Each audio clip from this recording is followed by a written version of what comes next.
இந்த ஸ்கிரிப்டை வந்து நீங்க படிச்சுட்டு நானே தான் அதில் லீட் பண்ண போறேன் அப்படின்னு சொல்றப்போ on what basis did you actually accept the film, ma'am? That is completely Agorum sir's judgment. He saw Komali, he said, I want to work with this director, arrange பண்ணுங்கன்னு. So we spoke, we brought Pradeep. அவர் narrate பண்ணாரு. Narrate பண்ணி முடிச்ச 2 minutesல அப்பா இந்த படம் நம்ம பண்ணுறோம் அப்படின்னாரு. அப்புறம் வந்து ஆனா சார் நான் தான் ஆக்டர் பண்ணி நல்லா தான், ஏன்னா அவர் வந்து நரேட் பண்ணும்போதே நடிச்சு தான் காமிச்சாரு. ஸோ ரொம்ப என்டர்டெய்னிங்காக இருந்துச்சு. அப்பா நீங்கள் நல்லா நடிக்கிறீங்க பண்ணுங்க அப்படின்ட்டாரு. அண்ட் அதுவுமே வந்து டைரெக்ஷனும் எங்களுக்கு ஒரு படம் பண்ணுறதா தான் இருந்துச்சு. அப்போ வந்து அதுக்கு என்ன ஸ்டாருன்னெலாம் ஒரு டிஸ்கஷன். திஸ் இஸ் ஆஃப்டரில் யாருமே லவ் டுடே பார்க்கல.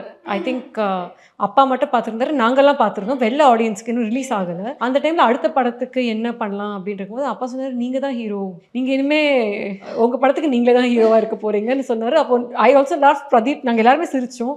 ஆனால் அது உண்மையாகிடுச்சு. ஸோ அவர் அடுத்த டைரக்ட் பண்ணுற படத்தில் அவர் தான் நடிக்கிறாரு.